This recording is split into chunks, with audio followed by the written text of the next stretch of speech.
guys, welcome back to Willa May Ranch. So last week's vlog, y'all seen me harvest the last of my tomatoes, my peppers, and whatever else I could get together out of this garden. Here is the finished. I'm just giving you guys a recap, but we're going to get it all done today. I'm going to clean up the house, take y'all along with the journey, and then I'm going to get started on preserving and canning these tomatoes and show you guys the recipe that I use and I've been using for a very long time. Let's get this bed made and get the house cleaned up and get all of my daily chores done. Get it all done with me today. Get some motivation, grab a cup of coffee, let this play in the background, or grab a notebook and a pen and you'll be able to write down my recipe. I'm also going to leave it in the description box below if you guys are interested. But fall is just around the corner and it's going to be upon us in no time. It's still summer and hot here. It's probably going to be real cool mornings and late afternoons will be 60 degrees. But I'm starting to get into my fall decor and bringing out all of that stuff, even though I'm still wearing shorts, and I probably will be wearing shorts all the way through the middle of September because it's hot here. But I like, normally the fall time comes around for me when you're harvesting the last of your crops and getting ready for winter time and getting all of that stuff put away. And I love the smell of salsa and canned spaghetti sauce throughout the whole house. It smells better than cookies to me, to be honest. But there's the bed made. Finally got that finished. Let's move on to the living room. So if you guys haven't made your bed yet, do so. And let's head on over to the living room and get those dishes and whatever else that may be left behind cleaned up. Over the last weekend, my kids and we played a bunch of board games, and this is where I keep the board games and the school supplies and whatever else they may need. So this is where you'll see me just cleaning up some of the trash that they had left behind, and then I've got to clean up this board game, which is Horse Monopoly. I think that's the name of the game. But basically it's a board game like Monopoly, but with horses. You just buy and sell horses on a game. And I'm just collecting all of that money because, the kids just don't put the stuff away. So mom has to do it, but that's okay. So let's get these blinds open, get them opened, and get y'all's morning sunlight in and motivation before we head on over into the kitchen to get this recipe started.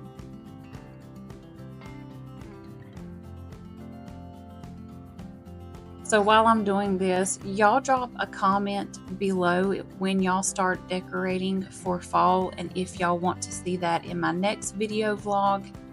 I'm not real sure on when people want to start, seeing the decorations, but what some people don't realize is that content creators have to do it a couple months early so that you guys can grab some inspiration to do in y'all's home. But I'm super excited. I've been watching some videos. I'm trying to get what I want out. I'm thinking about going to Hobby Lobby or the Dollar Tree normally is where I get some of my supplies, and then I'm going to use some of my creations I've done myself, like my wreaths outside my door. I super love doing those.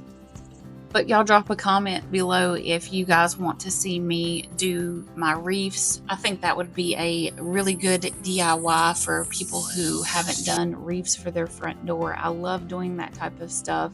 As y'all can tell, the painting on the wall, I actually painted that by hand because I couldn't find a sticker big enough, but I wanted a tree in my front living room so that I could hang pictures on. But y'all drop a comment if you'd like to see that in the upcoming videos, and I'll try to group those together and do a fall inspo for my front door hanger and some of the other stuff that I put around the house that is mostly DIYs.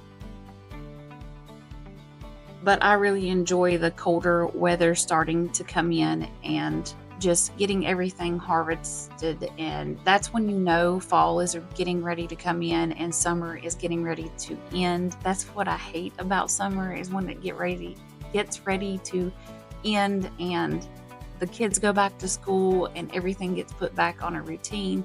I'm not really a fall winter type of girl, but it's the seasons that make our life so much more special and the reasons why we hold on to them. So let's get these tomatoes started. We're going to start off with a pot of water, and you're going to bring this to a rolling bowl. I normally coat mine with a little bit of salt just because it just adds to the flavoring. And then I'm going to start on taking out the bad spots of these tomatoes and coring the bottoms and the tops so that I can blanch these. If y'all don't know what blanch means, it means we're just going to take these tomatoes and just blanch them enough to where the skin is barely coming off of them. But here you'll see me just taking those tomatoes, and all I'm doing is coring them, taking off the stems, and I have a little bag. So make sure y'all put this in your sink, because what I've done with this is I've put about 2 to 3 tablespoons of vinegar in that water, and then I'm going to put it in here and let it set for about 30 minutes, and that cleans my tomatoes off. So after you get them cored and peeled the way that you want to, all the bad spots taken out, you're going to take them and you're going to add them to this boiling hot water. As you can see, most of those tomatoes have already been cored. It doesn't matter if they're a little bit green on the top, as long as they're pretty much semi-ripe, these are going to work perfect. So we're going to make salsa, and we're also going to make some spaghetti sauce from this batch, because I had a lot of tomatoes, almost 54 to be exact. But after you get that pot of water boiling, you're just going to start another little bowl for ice water. You want this to be freezing cold. Add a little bit of ice if you have to. So here I'm going to show you what they're supposed to look like whenever they're blanched. And basically you're just stirring these and putting them in there maybe 5-10 minutes. But you see that skin? How it's starting to just peel open just a little bit? That's when it's time to take it out. You're not cooking these, you're just taking the skins where they'll come off, and they'll be easy to peel once you get them into this cold water. You're going to stop the cooking process whenever you do that too as well. So just put your tomatoes in a boiling pot of water, and then you're going to just blanch the skins off of these 5 to 10 minutes and put them in this ice water immediately. And then I'm going to show you guys how to peel the tomatoes. This is how you get all the skins off of your tomatoes effortlessly.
Of them blanched and the skins are just starting to peel off, you're going to go through all of these tomatoes, and it's going to be so easy to just peel them off.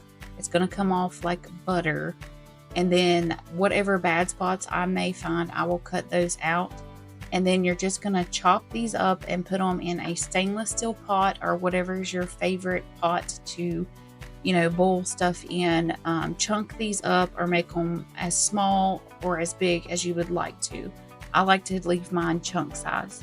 But to this is going to be my concoction that I'm going to make my salsa out of.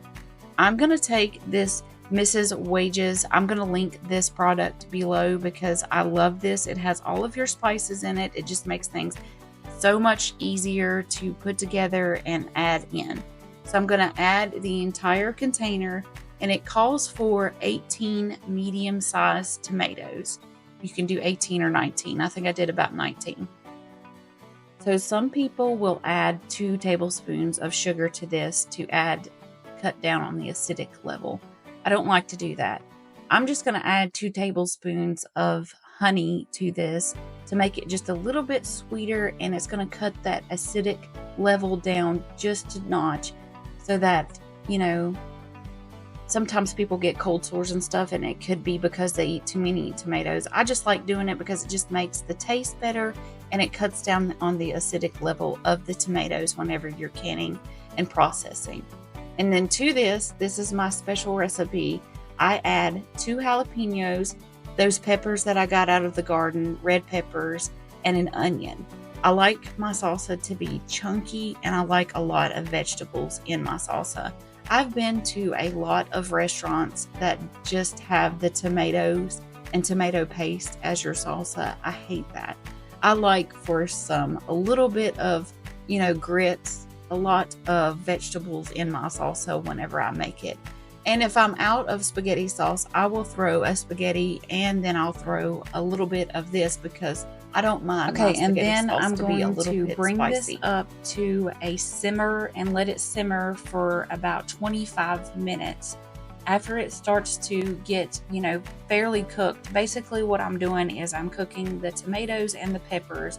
I want them to be soft so that when you're chewing on them, they have, you know, just the right amount of crunch. Depending on what you like, that's what you do.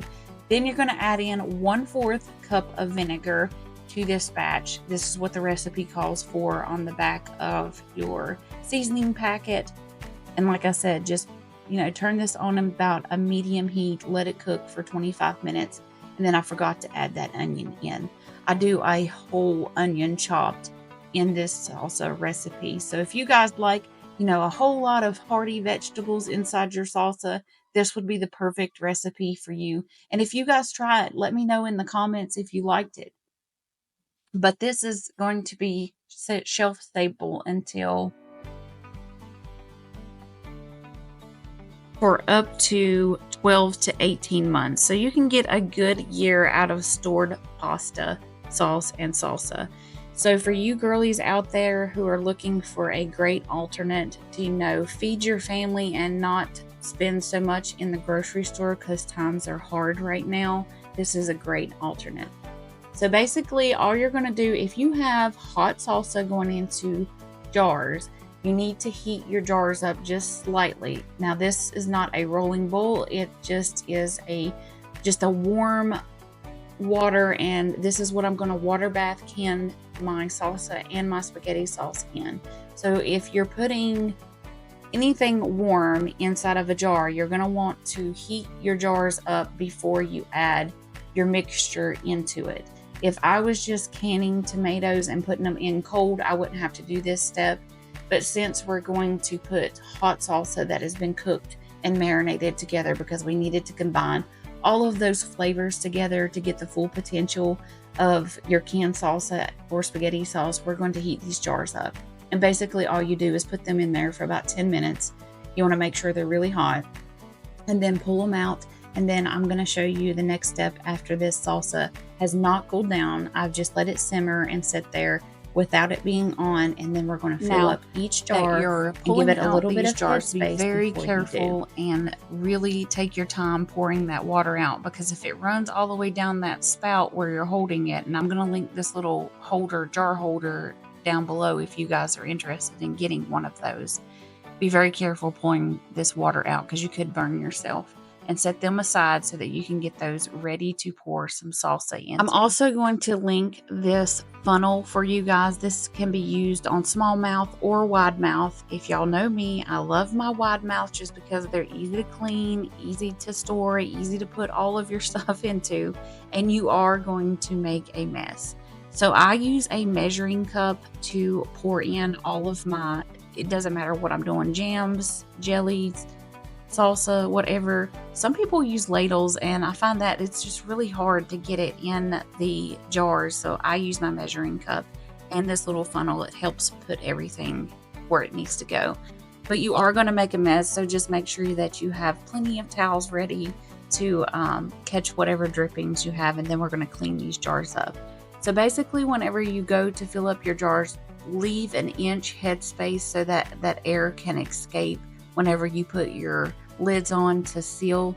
And right over there to the right, you'll see I'm heating up the rims, and all I'm doing is getting that rubber to get ready to open up for me so that when I put these in the water bath for 10 minutes, they'll seal properly. That's just an extra step you can take. Some do, some don't.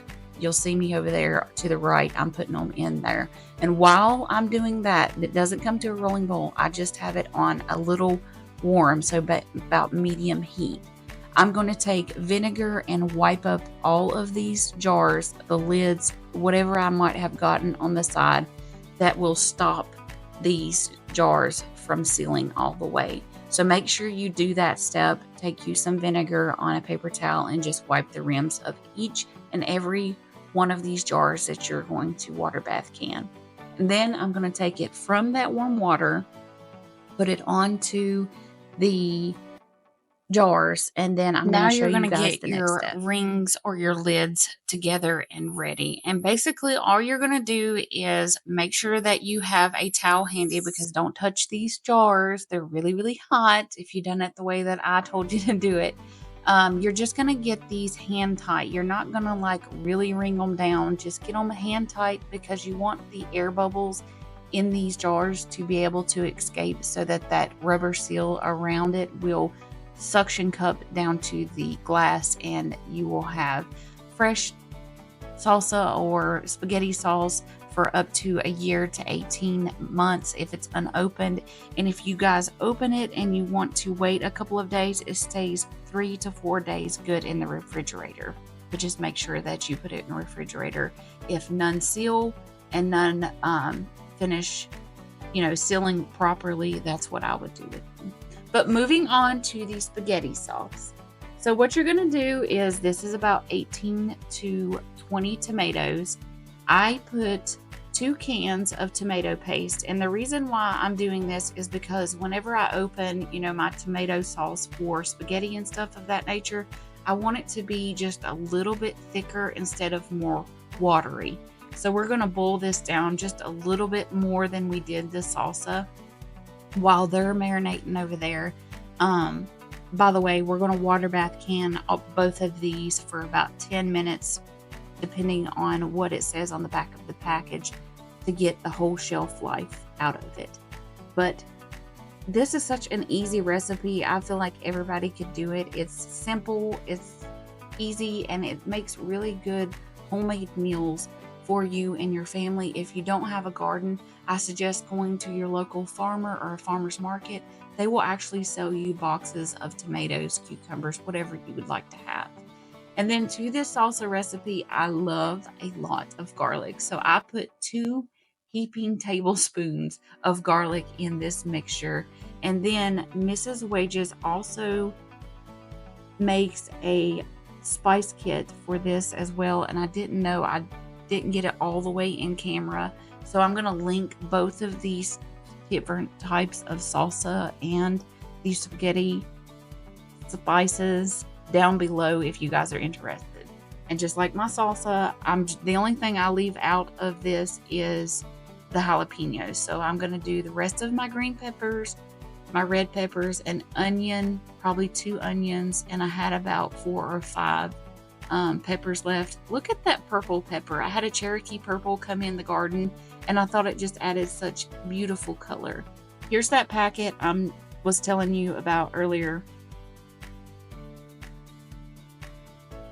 And I'm going to add this entire packet, because I have about 20 tomatoes in here, into this mixture with all of those vegetables. You can leave the peppers, the onions, whatever out if you don't want this in your tomato sauce for your spaghetti, but I like it in there. And the same with this spaghetti sauce. I'm going to add about 1/4 cup of honey to this, because I like for my spaghetti sauce just to be a little bit sweeter, because I did add that tomato paste to thicken it up. I'm going to add about 1/4 cup of honey. I'm also going to link this little spool down below. I just keep mine in a little jar. I just think it looks aesthetically pleasing. Now you're just going to mix all of this together, and this spaghetti sauce is actually going to take about 25 minutes, and you are going to bring this up and keep constantly stirring it because it will stick to the bottom if you don't stir it constantly. So just keep an eye on it and bring it up to a simmer and let it set. And all you're doing is combining the flavors. And it's also going to cook again whenever you put it back into the water bath for about 10 minutes. And here is the finished product. This is the next morning. I had those 3 jars in the front. They did not seal, and you'll see the rings whenever I go to the top of it. So the ones that didn't seal, I'll just put in the refrigerator and I'll eat them first, but everything else did. I'm so happy with them. I'm glad they turned out super nice. But basically all I do is I'm going to write on the top the date that I did it, write salsa or spaghetti sauce, and then I will put these in the shelf and leave them in there for my kids and us to eat and enjoy throughout the winter months. I hope this helps. Please give me a like and a subscribe. It helps my channel out so much. I appreciate y'all, and I will see you next time. See y'all.